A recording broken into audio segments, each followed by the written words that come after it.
Yes. With regards to the legacy from your father, all the remaining assets will be shared between Emily and myself. Not long after my father's burial, my mother informed me of this. To tell the truth, on the day of my father's funeral, I had no plans to talk about the bequest. But Emily's bright eyes were moving the discourse forward with eagerness. And there's a will. Look. Emily proudly showed off her will while carrying on the discussion. Mom and I went to Dad's room shortly after he was admitted to the hospital, and I asked him to write this. Dad decided right away to give you nothing. Sis. Not even an inheritance. Dad carried that out? Yes. Even though he depended on you constantly. He did that. It's too severe. I know. Isn't that awful for you? Of course. Though. Dad always thought I was more likable and preferred me. Not in a manner. Before I could add anything more, my mother happily carried on. We do not intend to give you a single dime from the inheritance since you are unemployed. Get ready to depart this house by the time we return from our enjoyable trip overseas. How can I even believe this? Wait. Why would something like this happen? Mom and Emily shot back. Be quiet, before I could say anything. You cannot possibly obtain anything from us. With Dad gone, at last we may do as we want. This is your last assignment. So please depart now. This is the outcome of everything you've done and all the sacrifices you've made for your father. How unkind. It was useless to give everything to a parent who was so unappreciative. It's too late. Even if you ask for our assistance right now. Any lingering familial ties to my mother and Emily vanished completely upon hearing those words. I was profoundly offended by what they said about my father, whom I held in the highest regard. I answered coolly, I understand, without fully telling my mother and Emily what I intended to say. I had to leave you two alone. I'll be happy to go. I then departed from my childhood home. Ashley is my name. Emily, my sister, is 4 years younger than I am. Our two parents make up our family of 4 members. Emily and our mother have similar personalities. Though occasionally sluggish, she is amiable. She made fun of my father and myself a lot since we are genuine people. With a disposition similar to Emily's, our mother greatly loved her. It was obvious when we were kids that she preferred Emily than me. My mother would frequently leave me at home and only bring Emily along when she went out with her friends. She says it's uncomfortable to introduce my friends to Ashley as quiet and unassuming. However, my mother took great pride in Emily since she was gregarious and well-liked by many when they went out.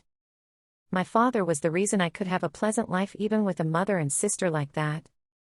He loved Emily just as much as he appreciated my genuineness. My father's impartial approach was much valued and cherished by me. My mother's treatment of me did not change even when I became an adult. But because of my father's presence, our family did not change.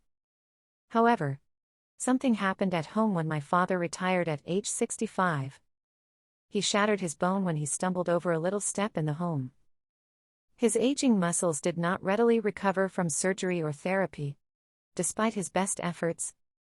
My mother and Emily grew increasingly aloof from him as he got more and more bedridden and in need of care. Hello? Mom? How do you feel about this hotel? Yes? It seems excellent. Also, the food looks really good. Perhaps we ought to choose this one? Emily and my mother were looking over a guidebook and talking eagerly. What topic are you discussing? My mother responded to my question with a faint whine. We're organizing a family vacation. But won't Dad find it challenging to travel given his mobility issues? Emily grinned in response to my remark. Well, we're not thinking of bringing him in the first place. We're going to drop him off at home. That is inhumane. He would struggle if left on his own. I will stay at home with Dad if he chooses not to participate. My mother and Emily exchanged a little smile when I said this. My mother remarked, That's fine too, after that. Emily and I will just go alone if that's the case. It's up to you two whether or not to go. But since it's a family vacation, we'll be funding it with funds from Dad's bank account. They had selected a room that was intended for 2 people. According to a cursory look at the guidebook, they obviously had no intention of taking me or my father with them. After that, my mother and Emily often went on dates and stayed at upscale hotels and ate at well-known restaurants. It was as though my father and I were not even there in the house. I watched them labor from a distance, working as fast as I could so I could take care of my father. When I was unable to do everything on my own, I turned to care services for assistance with things like showering or taking my father for little walks around the neighborhood. I requested my mother and Emily to take care of my father on the days I had to work extra, but they shied away from the duty. "Ashley, is anyone home today?" I came to help with the bath. "How come?" I immediately gave my mother and Emily a call after getting a notification from the care service personnel. They'd told them about the staff visit beforehand. But yet, they'd left my father alone and departed. I confronted them when they eventually got back home, but they didn't apologize. Although the personnel is professional, they did not offer an apology. Are the employees professionals? I take it? It doesn't matter if we're not present. Dad is a grown-up. Leave him alone, and he'll be okay. We don't want you to take up all of our time taking care of him. They appeared to sincerely think they were doing appropriately. I came to the realization that I couldn't depend on them and made the decision that I had to take care of my father. I juggled caregiving with work. It was a difficult daily slog, made more so by the lack of empathy or care from Emily or my mother. The more days passed, the worse my father's illness got. He ate far less and sat more often than walked. As my father's 10th year of nursing drew along, I started to worry about how thin he seemed. Upon bringing him to the hospital, I received a startling diagnosis. "The cancer in your father is advanced." "That's not possible. We might not have much time left with him," I realized. I stopped my work to take care of him full-time because I was determined to help him in his last days. I knew that Emily and my mother needed to know. My surprise was elicited when I told them about his condition. "Really? He never smoked or drank. It is regrettable that someone with such genuineness might have cancer." Mom made a comment. Emily replied, "I can't believe you'd give up your job to take care of Dad," looking shocked. "I would never choose to do it." I assumed they would be worried about him. But they didn't even display any symptoms of worry. To be honest, I was taken aback by their lack of interest, as though it were something else entirely. Ultimately, they never actually came to pay him a full visit. Instead, they only stopped by his hospital room for a brief visit. I gave him daily support as he underwent chemotherapy. We did all we could to stop the cancer from becoming worse, but it was still progressing, and he died 6 months later. The time after the diagnosis seemed to fly by. My mother and Emily had a private conversation after learning of his passing, and then left me to plan the funeral on my own. Then they vanished out of sight. I had to plan the funeral myself, so I didn't even have time to grieve for my father. My mother showed up and gave the principal mourner's address as the funeral got underway. She put up a front for the public, even though she had done nothing. Her actions annoyed me, yet the funeral went without a hitch. Exhausted, I made my way home when my mother and Emily, who had already come back, asked me into the living room, saying they needed to talk. My mother suddenly announced, "Emily and I will inherit this house and all other assets regarding your father's inheritance," disregarding my tiredness. To be honest, on the day my father died, I was not in the mood to talk about inheritance. "But we even have a formal will," Emily added in with much anticipation. "Look," she said with pride as she held out a document and started to explain. "Mom and I went to see Dad after he was taken to the hospital, and we got him to sign this. It says you have nothing to inherit." Dad quickly said yes. Dad did. "After all the assistance you gave?" Emily smirked. "You know how chilly it is?" Perhaps in the end, Dad liked me better than his too serious older daughter? That isn't feasible. My mother interrupted with an awkward smile before I could say anything. Emily is obviously more lovely, even if your dad didn't have any interests and would constantly remain at home. He must have saved a lot, right? I took a little time off work to enjoy the inheritance for a bit, and Mom even resigned her job as a result of it. The two of them resumed their talk before I could respond. My mother then informed me that since I am unemployed, I will not receive any money from the inheritance. You ought to depart this location by the time we take our extended holiday overseas. I quickly counted. But hold on. Are you really sure that this is the proper thing to be doing? If that's the case, Emily and my mother replied to me strongly without waiting for me to complete. Keep your mouth shut. Trying to take the heritage away from us is a pointless endeavor. Now that your father is dead, we may do as we like. You have completed your task here. Kindly get out of this place quickly. To believe that this is what you deserve after everything you gave up for your father. Going to such efforts for a parent who was so incompetent was unnecessary. It is useless to look back and regret it now. Any last connection I had with Emily and my mother was totally broken after hearing those comments. For them to say such things about my dear father, I was unable to forgive them. Reserving my words, I assured them in a composed manner that I understood what they were thinking. I will never be able to live with the two of you. I'll be happy to go the two. Surprised by my assent at first, quickly grinned smugly at each other. Excellent to know. You should never depend on us after you leave this place. This concludes our connection. We don't want anything to do with you. No matter what. Never consider getting in touch with us. My mother expressed this strong feeling to me. So I packed only the necessities and walked out of the house. A few days following the conversation on inheritance, something occurred. My mother surprised me with a call, threatening to break off communication. She came right up to me, angry, when I responded. How did you proceed? All of the funds from your father's account are nowhere to be found. Why have you called me now? Did you not promise not to get in touch with me? Stillness. There is an urgent situation. Give back your father's funds right now. What topic are you discussing? Did I not leave the passbook at the old house?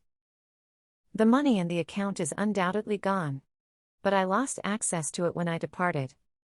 It was not possible for that large a portion of his funds to go so quickly. The fact that you were able to move out so fast without getting employment worried me. It appeared that my mother thought I had wasted my father's money. Mom, you've never checked the balance on the account before. What? I haven't given these matters much thought. I understand. Had you would have seen that Dad didn't have a substantial amount of funds to begin with. What do you mean that his savings were? And where was his retirement fund? We utilized that for the new house and our wedding ceremony? Marriage? New home? What you're talking about is beyond me. I had been romantically involved with a man named Sean who managed my father's caregiving services. Our shared caring for my father served as the foundation for our friendship. I had disclosed my relationship with Sean to my father. Sean asked me to prom soon after we started dating. At the time, I was unable to make a choice because of my overwhelming workload from both job and providing care. When my father found out, he told me to take better care of myself than of me. He gave me encouragement when I said, "I hope you have a happy marriage." He even began looking for a new home to live and assisting with the wedding site pick. Despite my reservations, we even signed a lease for a new apartment that my father approved of, and we set a date for the wedding for the following year. All of this occurred 6 months prior to our learning that he had a fatal kind of cancer. My father paid the lion's share of the wedding and new apartment expenses as a thank you. That was the cause of the account balance decline. When my mother heard the turn of events, her voice faltered. She was obviously shook. Therefore, other than the family house, there was no inheritance for us to inherit in the first place.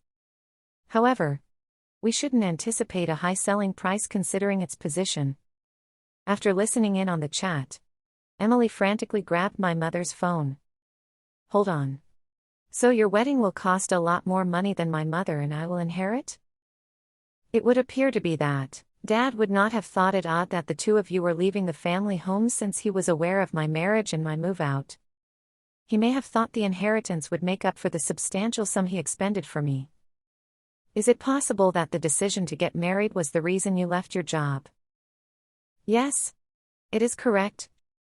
Sean has a secure financial situation and engages in investing operations. He desired for me to become a housewife full-time. In addition, I reasoned that by quitting early, I could devote more time to caring for our father. It's unbelievable to me. Why did you not tell us the news about your savings and marriage? I responded, taking a long breath. I considered informing you many times, but each time you both seemed uninterested and sidestepped the subject. Why didn't you intervene to prevent my mother from quitting her part-time job or me from taking a vacation from work? Now, how are we meant to live? To live today, when I hope to chat to you following the funeral? You and your mother were the ones who stopped me from talking to you after the burial, stating you couldn't expect anything from us. However, I believed that family members needed to support one another. Family. You were out having fun and ignoring Dad while I was overburdened with work and caregiving. How could I possibly think of a family member who said something so hurtful? Saying everything comes to mind is not a good idea. Emily was taken aback and found herself speechless. My mother then implored me to do something. The fact is, Ashley, I've already covered the cost of the vacation. I have no funds left as I have bought a number of purchases in anticipation of the bequest. What then is the situation? I take it that I've already left my part-time job. We won't have any money for the following month if we don't receive any inheritance. I hope you can lend us some till I find anything else to do. Did you promise not to contact me ever again when you ejected me from the family house? That our partnership had ended?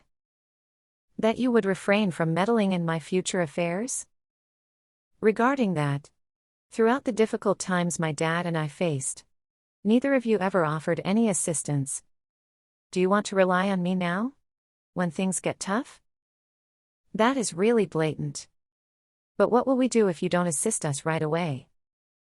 I hung up and blocked their numbers before waiting for my mother to continue.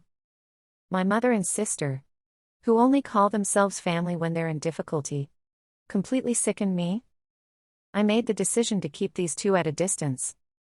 Later, I learned from a number of sources that even though my mother and Emily had cancelled their vacation, they were not eligible for a reimbursement since it was a last-minute cancellation. They have been begging friends and family for money as they struggle to make ends meet. They had to sell their home. But the proceeds were not what they had hoped for. As I had anticipated, they had very little money left after paying for the new place's upfront charges and moving expenses. Emily went back to work, but her relationships with her co-workers soured since she had begged them for money. After finding a suitable partner, she had intended to quit her job shortly. But due to the circumstances, both that relationship and other men distanced themselves. Her pals as well. It was difficult for my mother to return to her prior employment since they had recruited someone else while she was looking for another part-time job.